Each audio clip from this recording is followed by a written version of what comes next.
you're gonna go through that. You can, I shared with the board the presentations from Oh, the Brewster one? Brewster Oh, okay, presentations on so the board has seen that. Oh, you have seen it, okay. I think we're live. Okay, good evening, everyone. Welcome to the December 16th Audit Facilities and Operations Committee meeting. We will begin with public comments. Seeing none, we will move into our first order of business, which is the school boundary presentation.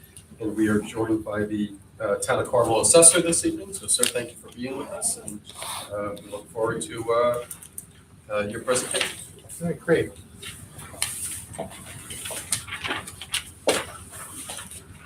As you guys are aware, we have a new development going in on the northern part of the Town of Carmel, being built by Toll Brothers. Unfortunately, before they approved the development, what ended up happening was the school line ended up going through about 30 of the units diagonally, which creates a lot of issues with, who goes where. And the whole crux of this presentation I'm giving you is about, I'm trying to do what is best for the students overall. I know you guys are looking at the district, I'm looking at students. So the way Overlook 1 and Overlook 2 are built is that Overlook 1 is composed of two parts. There's a age-restricted part, and then there's an unrestricted part. The age-restricted part is limited to 115 units. There'll be no children. Basically, what it presents to the town, to the school district, is a chance you're going to pick up assessed value without any students, which helps offset tax rate. The other section is in total 185 units between the two sister developments. That is not age restricted, so there was a projection of having students in there. Now, for Carmel, I believe it's actually 27 units that are actually affected in total. And so out of the 27 units, we're talking about,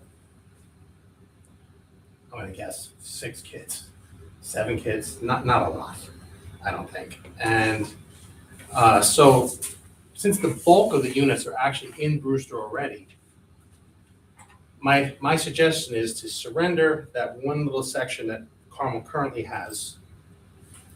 You're going to pick up, if you want to look at this, the maps actually that I gave you. I want you to look at the middle page, actually. So the area that's highlighted in green is the area that we're talking about as far as what is disrupted. You have one of those?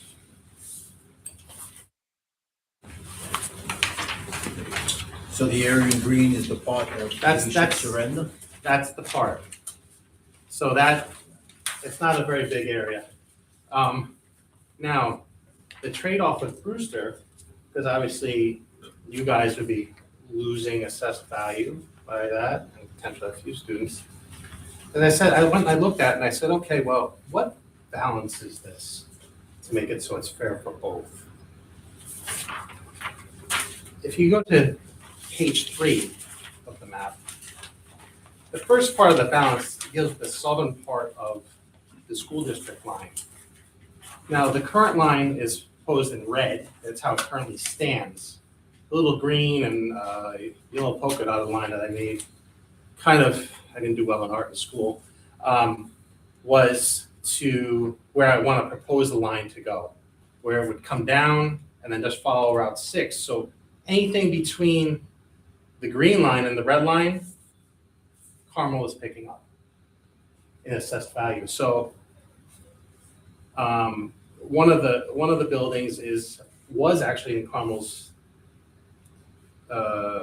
district 2 years ago. And last year when they started doing this, the assessor realized, and that's the one right in the middle there, which is the one that had OSCOM and a few other developments in the past, that one commercial building. It was noted that the last assessor noted that they were supposed to be in Brewster, so we switched them over. And much to the dismay of the owner, because his his tax bill went up about $4,300. That's the difference in tax rate really between Carmel and Brewster because they're non-homestead.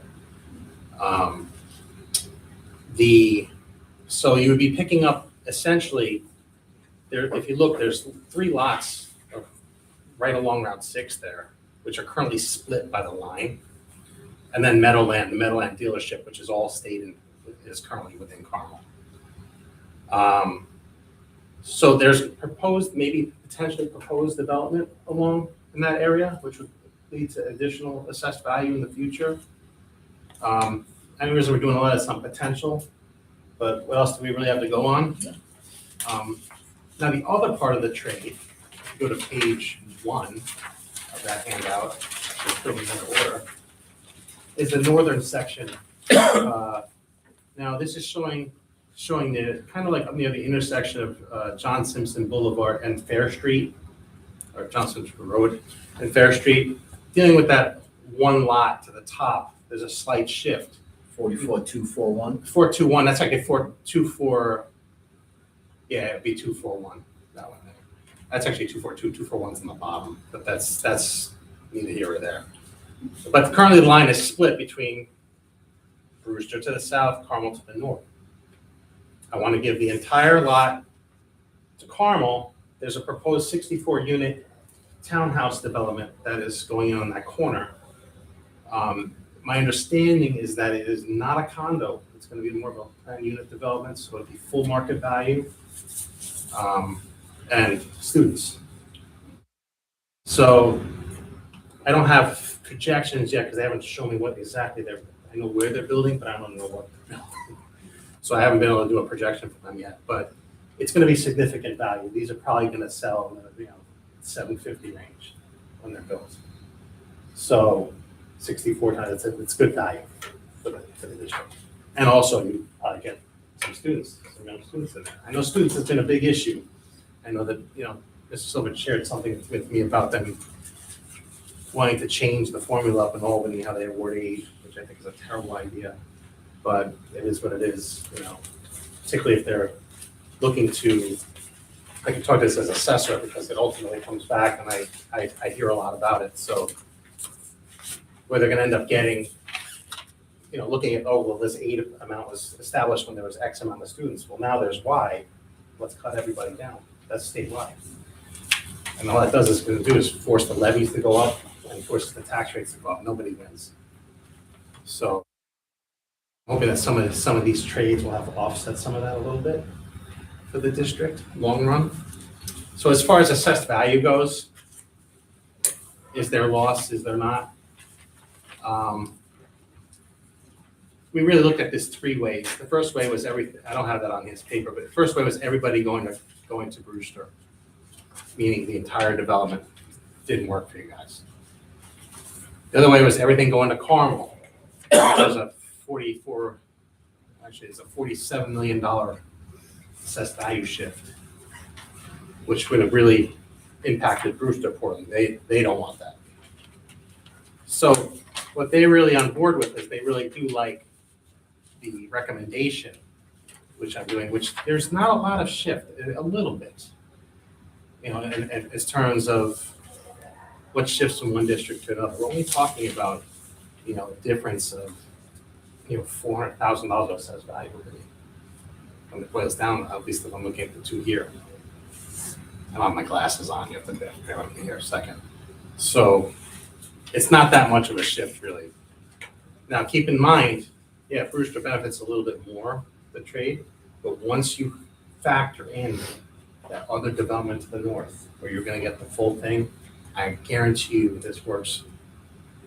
It's gonna work in your favor. That's the reality. This is what's best for students. We would have, the way this is set up currently, you can have a situation where you have 2 units that are next to each other. One Carmel, the other's Brewster. Number one, there's that rivalry.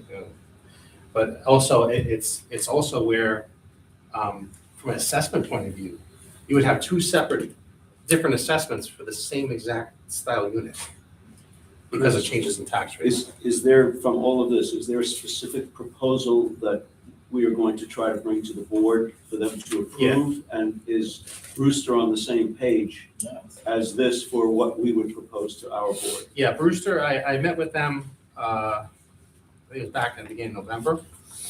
I'm meeting with them again tomorrow night. So they're on board with it. There was a couple of board members that had a question about the amount of land that was being lost. I found it to be a little peculiar, but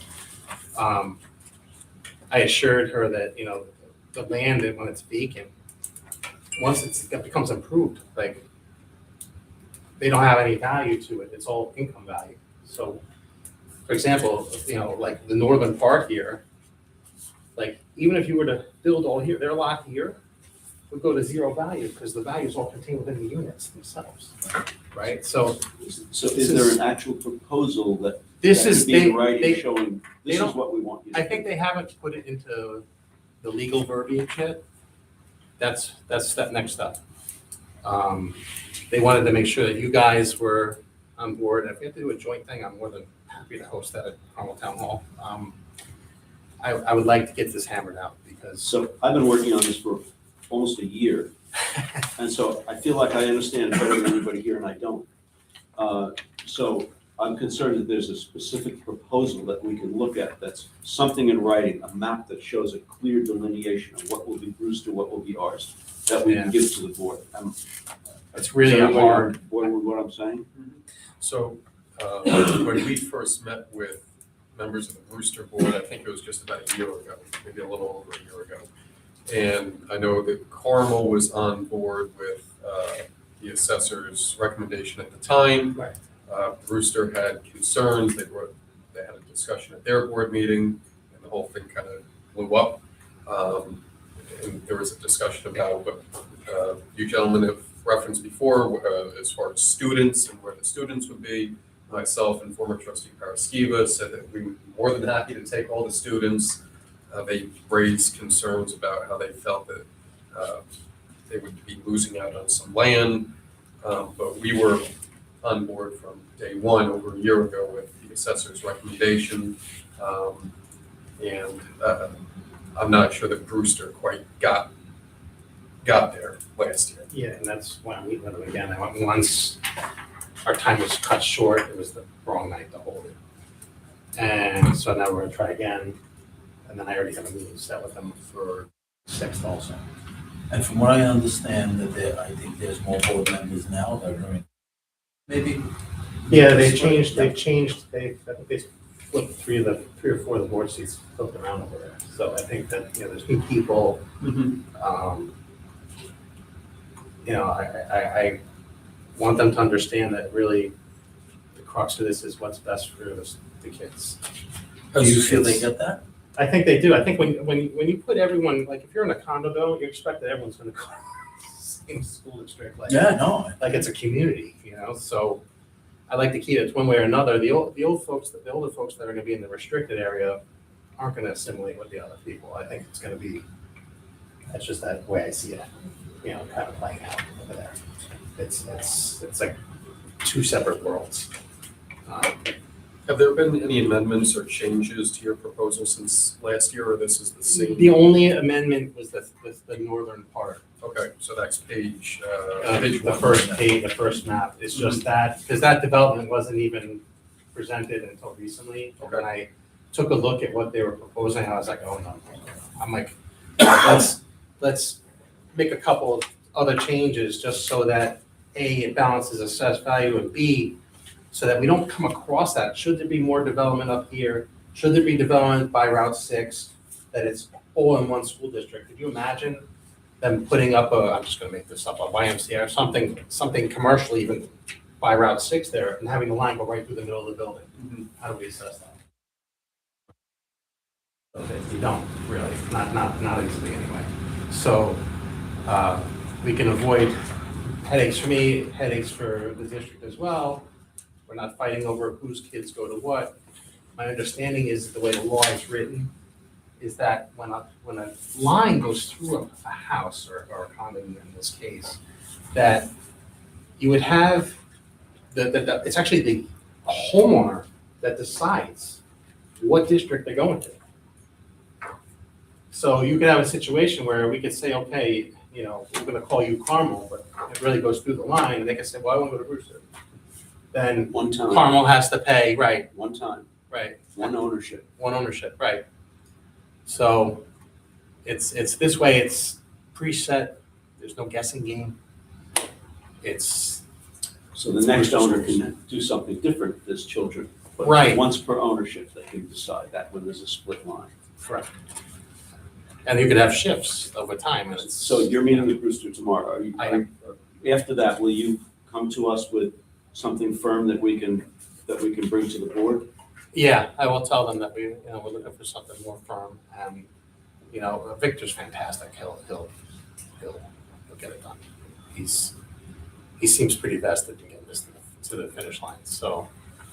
I think we were willing to accept the recommendation last time. Myself and former trustee Paraskiva recommended that to the board. I think we're in agreement in this committee to recommend it to the board. I know assistant superintendent was trying to help them understand how it would be beneficial to both districts at the time.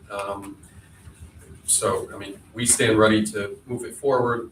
I just don't want to be in a situation again like last year where we're wasting your time and everybody else's if there's not buy-in from both districts. Yeah, I'm like a tick, like I burrow into something, and I kind of like go very easy, so I want to take the finish line Mhm. before this, because they're starting, very surely gonna start breaking that ground on it where it is effective.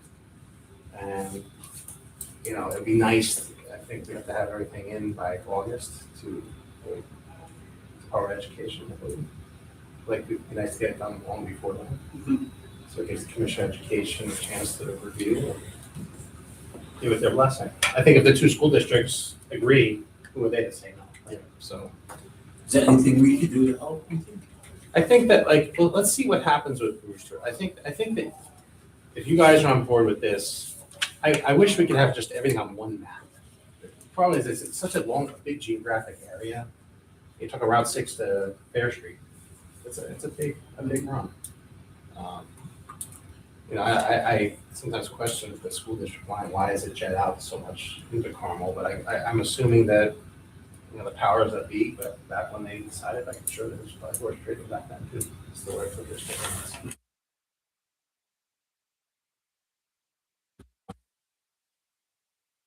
Other assessors think it's a big undertaking, but it really, I don't feel like this is a big undertaking. It's not a big shift. It's just it's more of like ignorance, like me not understanding, like, okay, what happens if that gets moving next? Does each district have a meets and bounds that are written? These things I don't know.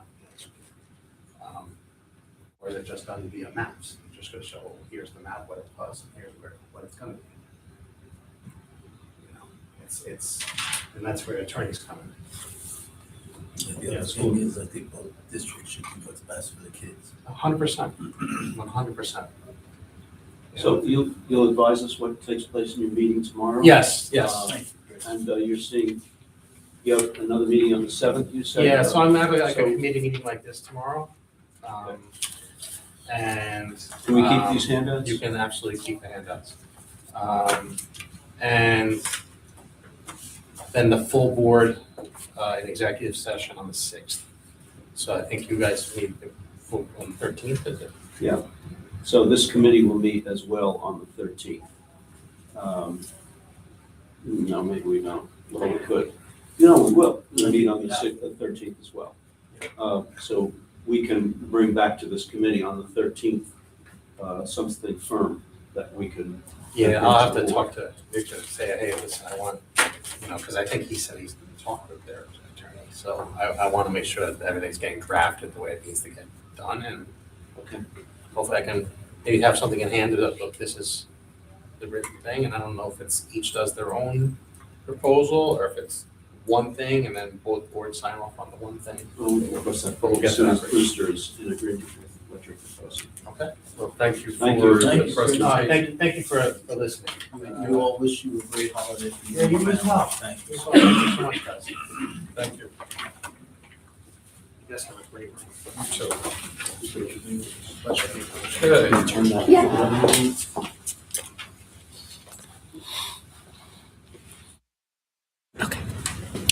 we'll move on to our second item of business this evening, which is the pouch purchase. You have a handout on that.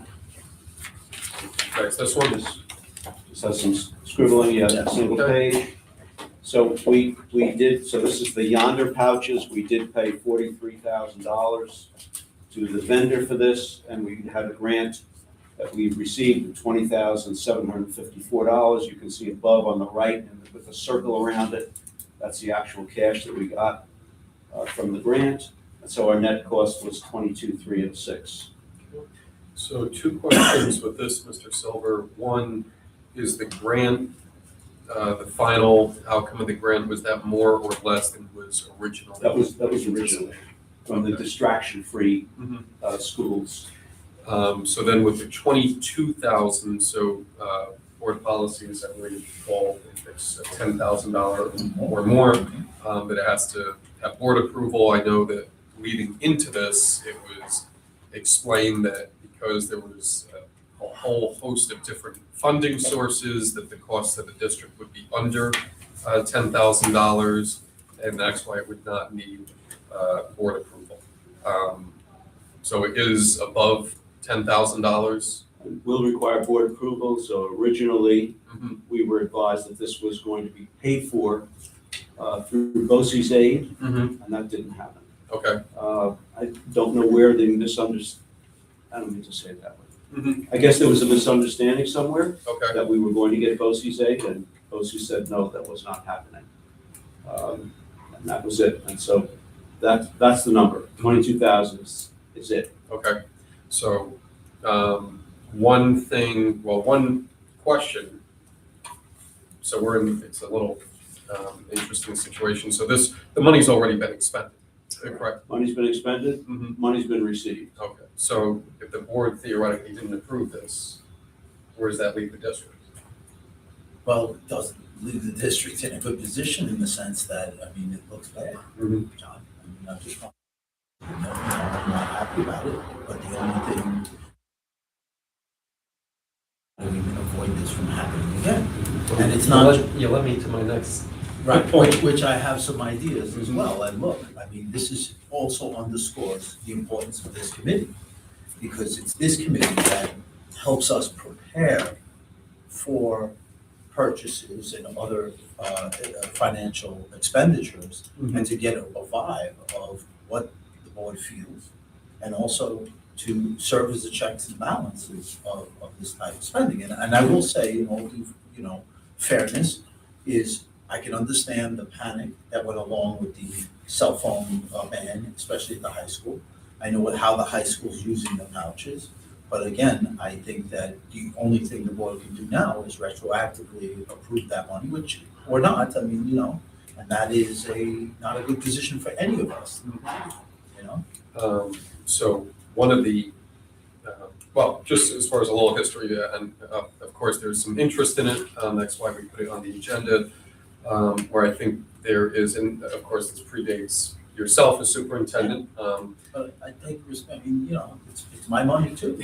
That's true. I think some of the frustration is, I know that this idea was originally brought to the policy committee. In the last school year, the policy committee did not support the idea. I believe those meetings are filmed. I've spoken to policy committee members that have attested to that. And that, it was explained to us further that, well, because it's under $10,000, because of all these different funding sources, we don't need the board approval. I completely understand that the superintendent, the role of superintendent, of course, runs the day-to-day operations of the district. We have oversight authority in our role as the Board of Education. So I think, and then when it is brought to our attention that it was in excess of $10,000 and that this really should have come to the board for approval, I think that's where a lot of frustration comes in, because I think it's pretty safe to say it would not have passed if it was brought to the board for a vote. And not to use the word frustration again, but I think that when a lot of community members see purchases such as this is where could be a reason why we lose a future budget vote. Because when, especially our senior citizens, those on fixed incomes, those that are just being crushed by the tax burden, town, county, school, see a purchase like this, it gives them pause on how their money's being spent. And if they're spending my money like that, I'm not gonna vote to give them 1 penny more. So that is part of the reason I think that a lot of board members were opposed to it from the beginning, because of that perception that it would have in our community. One suggestion that I brought up before at the board meeting, I think that we could recommend as a committee and bring up again, is so the current policy says that it has to be $10,000 or more for board approval. But that there was that loophole that if there's different funding sources, it could get around board approval. So to tighten up that policy, that if it's a $10,000 purchase, regardless of how many funding sources it has, it would still have to have board approval. So I would support that. I also think that the other piece that's missed here is, and again, we all hope to do a better job in the future, is communicating with the board through different means about, along the way, this is the steps that are being taken. And look, the thing that bothers me is not that we bought the pouches, not that they were $22,000, although, I get that piece. What bothers me is that somewhere along the lines, the communication chain broke down, and that's what bothers me. Can I add something that also adds to the frustration of this whole thing? Since I agree with Trustee Curcio on everything he just said, but I also want to add, since the onset of this, we have been given a lot of different numbers. None of them these. So that's a part of this that can really help going forward, is we need accurate information. We were told it was going to be $30,000, it was going to be less than $9,000. And until this was all done and out in the public, we didn't approve it, and it was spent, but we weren't even aware of how much we were spending. And I think that goes back to the fact that there was unreliable information about what BOCES was going to contribute, how much the distraction-free grant would actually contribute. Those things might be hard to gauge, which is why if we're communicating and saying the net cost is $40,000, here are the possibilities of us getting money back, but they're not guaranteed. I mean, as you see. Yeah, but in the same sense, we need actual facts to put up to a vote. We could, just like we couldn't vote on the assessor's perspective plan, we need something concrete that we can work off of. And a great idea, or like, this is what we were talking, you know what I mean? That's all. So, I just want to point something out. The last item on here is board approval of expenditures, which is really on the agenda, John, which is really the same thing we're talking about. okay, the So, last item. I would want to clarify what you mean by board approval. So we have in the budget that we're leasing 6 buses. Does that require board approval if it says specifically the amount of the lease and that it's through a bid? It specifically says how many buses and how much it costs. Does that require board approval since it's already been voted on by the board? But something like this, it was not voted on. But I'm not asking you that. I'm asking you in general, when expenditures like the $34,000 that was for the bus snow cleanup, Yes. right? Specifically a line in the budget, we didn't come to you, we bought it. It was a line in the budget and was approved by the voters and by you. I think, Mr. Silver, the difference with that, and those are great points. So the bus cleaning mechanism, the bus leases, as you mentioned, those are line items in the budget. The board is discussing that during our budget process. I think there was not only broad consensus, I think there was unanimous consensus amongst the board that those were items that we wanted to support. I just want to be clear about what we don't need to come to you for, when you already know about it, and it's part of something you previously approved. Sure, I mean, if it's in the budget as a line item that the board has already approved, I don't think you have to have double approval. Okay. That's really good distinction. I get the rest of what you're saying. Yeah. Now, I don't have, I'm gonna leave it there. We just want to tighten up, so we don't want to just complain, we want to look for solutions. So I think the committee we can reflect in the minutes that our displeasure or disapproval of the fact that these were purchased, but at the same time, we're looking for solutions, and that we're going to recommend to the full board, to the policy committee, to revise that purchasing policy to close that loophole about different funding sources, and it will be a $10,000 all-encompassing, regardless of funding That's sources. clear and easy. Excellent. Good. So Perfect. can we skip the next item and go to the next item, because having to do with district office renovations, because this is really tied together. Excellent. So, and this also comes to board approval. So it has in the budget 700,000 for repairs, let's say. Mhm. And so facilities department, in conjunction with me, determined that we need to replace something that's X dollars, more than $10,000. Or let's say we're putting in window air conditioners. Well, that came to the board. But there will be things that Mark will need to do that will not wait for a board meeting. Mhm.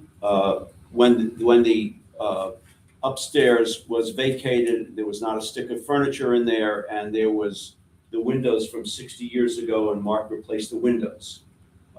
There was no heating system whatsoever in that room. There was no ventilation, nothing, and Mark put that in. So we didn't come to you for that. Mhm. And there have been a number of questions about how much we spent on that. We do know that whenever a room in that building becomes vacant, that area is renovated. That has historically been on the second floor. Whenever people have moved out, they've replaced the windows, Mark, Yep. and put in a heating and ventilating system at the same time. So I know you wanted to talk about this, but I just wanted to Perfect. preview that. So, Mr. Silver, I think a couple points, we've spoken about this ahead of today's meeting. So the first point you mentioned, that it is specifically in the budget repairs. The board's aware, of course, that there's a wide variety of in-house repairs at our 5 schools, at our other transportation facility, at our district office throughout the year, during the summer especially, which our guys do an amazing job with, guys and girls do an amazing job with. The board takes building tours once a year to be able to observe firsthand some of the renovations done. Can you speak, and the reason we do have it on the agenda is because there was some public questions about it. The other thing I think that makes this different, this is a novel item, Mhm. right? This is nothing the school district has ever purchased before. Mhm. It's not an air conditioner, right? I mean, we all agree. It's not a window. It's foam pouches, right? So it's a novel item that really doesn't fit the criteria of, what Ken described, which I think are normal purchases that we would expect to be made in a school district. I think. Yeah. So the nail on the head. Renovating a bathroom. So the bathroom at the Board of Education had been that way since the former superintendent's father was the superintendent. And so we renovated that bathroom. Of course, we did that all ourselves. So it cost X dollars. We didn't come to you. Mhm. We renovated the bathroom. And Mr. Silver, could you also talk about some of the cost-saving aspects of some of these renovations? You mentioned, for instance, new windows, replacing, what was it, 50, 40-year-old windows. I mean, there's also energy cost-saving aspects. So we replaced that the we repaired original as well. single pane windows with double pane windows, which we got them from Home Depot, I guess. Not Home Depot, Williams Lumber we ordered them from. So that was. One of our companies that we ordered. That was like $2,300 for the windows that we replaced upstairs. So that room hadn't been fixed in 60 years, 50 years. There was not a stick of furniture in there because the person who was in there previously took his furniture with him to his new location. There was not a chair, there was nothing in that room. We spent $5,400 on the furniture for the new superintendent's office as well as his secretary's office, the 2 offices. We painted it, we didn't replace the carpet, we didn't move any walls. That's what we did. So that was the district office renovations. We also replaced the carpeting in some of the business offices. I can't think of anything else we did. We did the bathroom on the first floor, we did the carpeting, We did the office upstairs. I'm doing the third floor bathroom. I'm also gonna be doing over Christmas break, the transportation bathroom that needs to be renovated, the men's room there. I mean, it's just stuff in my budget line and people come to me and say, get it done. Certainly, if you saw that bathroom on the second floor near the superintendent's office, you would say, get it done right now. And with this, back to the superintendent's point, I haven't heard, I don't have any concerns with this. I haven't heard any board member concerns with this. This was put on the agenda because there was questions from the community. Yes. We're a transparent committee. If somebody reaches out to us, we're gonna put it on the agenda. But I just did want to give you the opportunity to talk, because there are some aspects of the repairs too, that they actually save the district money. Sure, there's energy, of course, there's energy saving, Yeah. but what we put in, there's no more window air conditioners upstairs. There's a Ductless heat. ductless heating and air conditioning system. Yeah. And the Um, in-house renovations obviously are a lot less than lot less. going out. I know even going, the technology building We at put the high school, bathrooms in putting there. in the bathroom, that was all done in-house. We didn't have to go. First floor faculty bathrooms in the middle school, we did a year and a half ago. We renovated those bathrooms completely in-house, so everything we do is school by school and So everything's we done use in-house. very few outside vendors, unlike, well, you all don't have that familiarity, but unlike other school districts, Mhm. we do almost everything ourselves, which is always a big saving. So then there's some talk about overtime. But I could tell you that somebody working overtime on a Saturday or Friday night is far less than a vendor coming in where we have to pay prevailing wages, which could be $60 to $70 an hour for some of the trades that we are doing ourselves in-house. So there's a savings in energy, there's a savings in labor from using outside contractors. You could also say, why are we doing this? But if you look at the condition of some of the buildings and some of the places that we have, you see why. Well, thank you. Again, this was not put on as a criticism of anybody. It was put on at the request of community members. Again, we're a transparent committee. We're trying to be responsive to our community's questions. This committee does thank you for the great work that you and your team do. The work is always, I mean, it's fantastic. We get to, like I said, we get to see it when we go on our building tours. We're always very pleased with the work that all of our guys and girls do. So please take that back to your departments, how much that their work is appreciated, and thank you for shedding light on this topic for both the committee and for our community.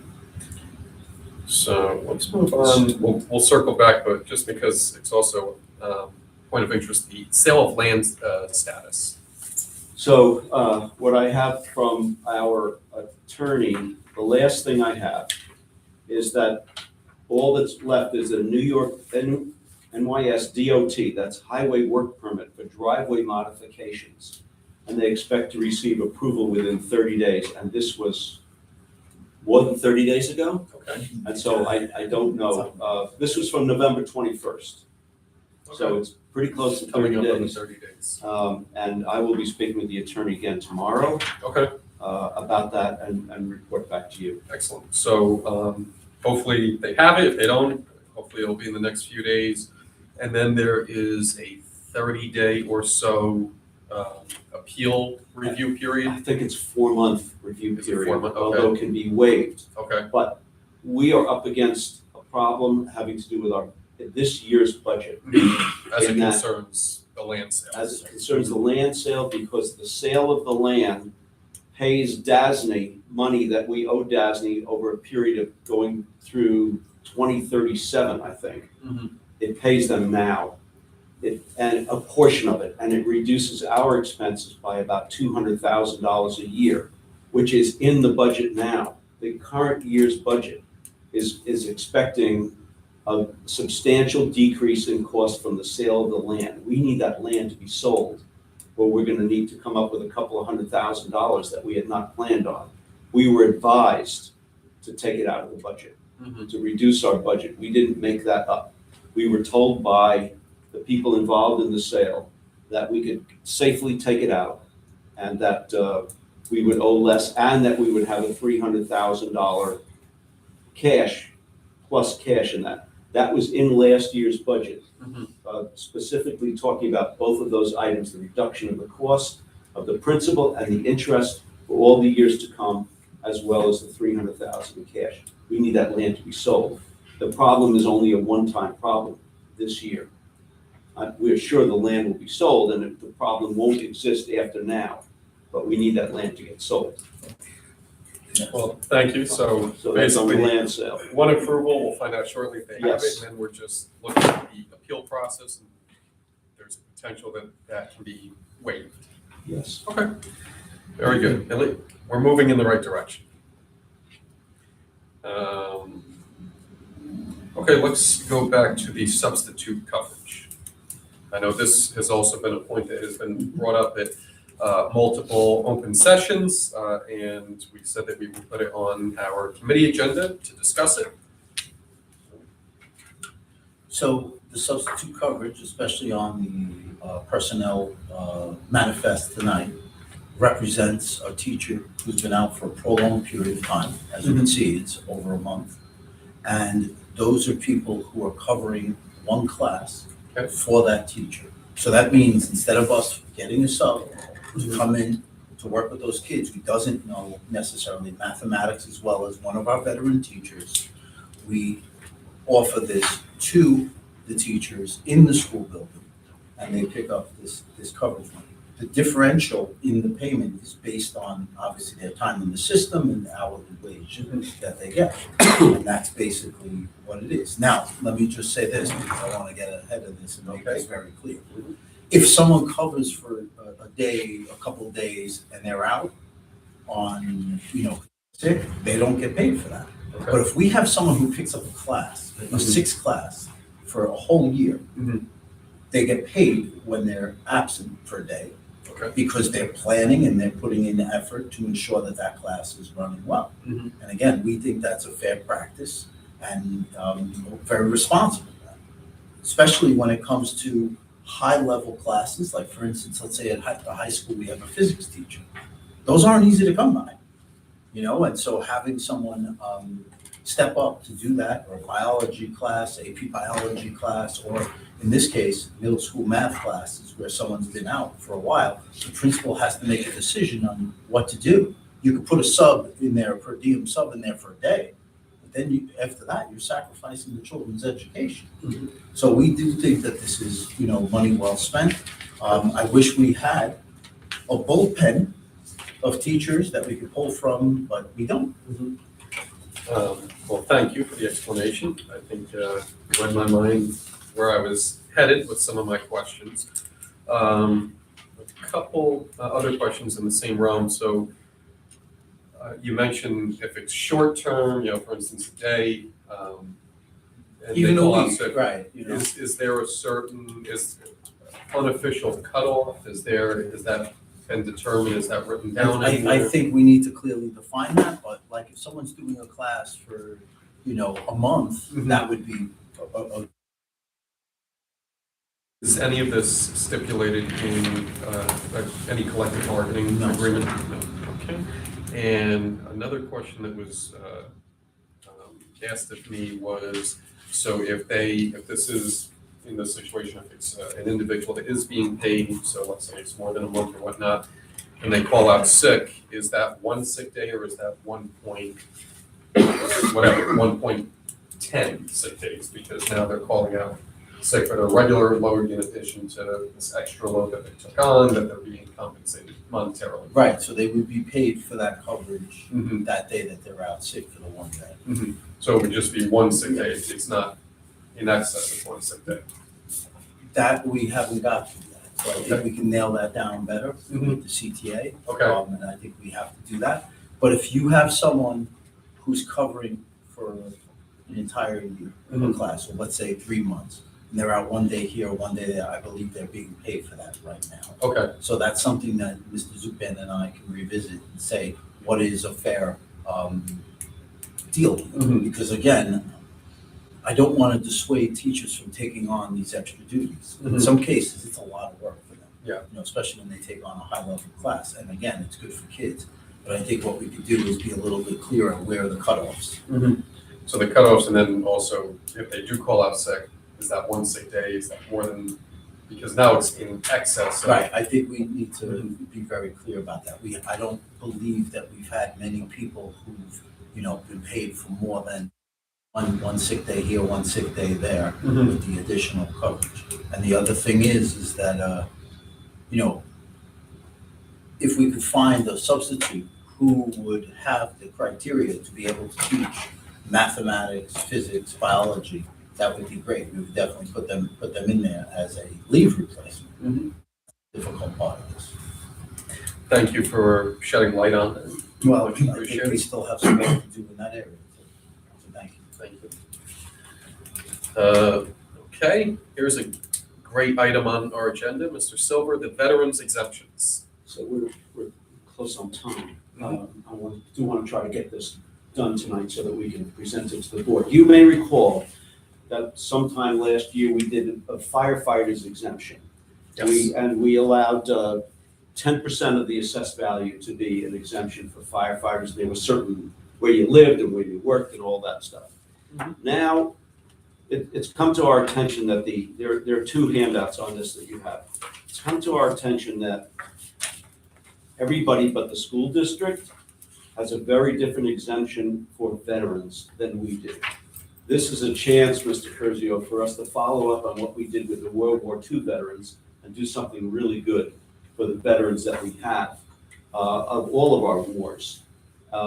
There's a difference in exemption for people who were in combat, not in combat, but the basic premise is to give an exemption. So right now, if your house has an assessed value of $80,000, you can get an assessment reduction of $12,000. I'm looking at the second piece of it for the moment.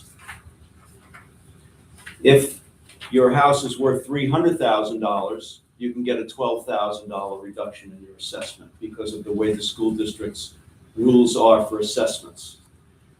On the other page, on the other document, which starts off Kent, this is from the assessor from the town of Kent. The town of Kent, which is more than half of our community, changed their rules from 180,000 to 360,000. You can see that in the very first part of that document. And so going back, right now, the most exemption somebody could have is $12,000. But if we were to follow what the town of Kent did, they would be able to have a $54,000 exemption from their assessment. So right now, no matter what the value is, the assessment of your house, the most you can get an assessment reduction is $12,000 in the assessment. Under this proposal, which would match the town of Kent, the veterans would be able to have a $54,000 assessment reduction instead of 12, so more than 4 times as much of the assessment. I'm assured by the assessor that it's pennies in terms of everybody's increase in taxes. Remember, what we levy, our $101 million or whatever it is that we get, is set in stone. And if one person doesn't pay it, somebody else has to pay it. So if there's a total exemption of $10,000 for all the veterans, everybody else shares in the cost of that $10,000. Just like you all agreed to share in the cost of the volunteer firefighters and EMT people getting an assessment reduction of 10% of their assessment. So the way that would be, if it's a $300,000 assessment, they would have a $30,000 assessment. But for the veterans, it could be as much as $54,000. So we think this is worth bringing to the board and trying to get this reduction for our veterans. And then these documents also speak to the subject of combat veterans. There's something additional for combat veterans. But I think that the basic premise is get something for our veterans. I can speak for me, I think it's a great idea. I think it not only follows up on honoring our veterans like we honored our volunteer firefighters, it expands on what the board did back in 2019 with the Cold War Veterans Tax Credit that was championed by former President Eric Middlestadt. And I think that any way that the board, anything that we can do to show how much our veterans are appreciated and how much we honor their service and sacrifice for our nation. I think that that's always a positive thing that we could put forward. So if you're in agreement, we could recommend it as a committee to the full board. I'd like to run this back to the full board. What if I put this into a form that's a single page with a resolution showing what the numbers are, what it would mean to the veterans, and what the combat would be, and we'll bring it forward. Excellent. Are you okay bringing that to the next board meeting? We, I think, are enthusiastically, Thank you, sir. would like to recommend it to the full board. Okay. Before we leave, do you think we'd like to have another meeting before the 13th? As committee? Because we have outstanding things on here that really need to discuss, or do we feel that on the 13th? Because one of them is the Alteris piece. Okay. And there's a lot to talk about, and I guess we can, which I've written the Friday notes extensively about, and, you know, so. We have a couple of minutes if you want me to try to knock off a couple of these things. No, I think we should go downstairs. We're gonna start that board meeting. Yeah. I Um, know, I know Yeah, how. we could look for a meeting in between now and January I'm 13th. flexible. Yeah, thank you, So, guys. thank you everyone for being in attendance. We will discuss a meeting in the interim, we'll post it. Please take back to your departments as always, how much they're appreciated, especially during this Christmas and Hanukkah season. Merry Christmas, Happy Hanukkah, Happy New Year, and we will see you in 2026.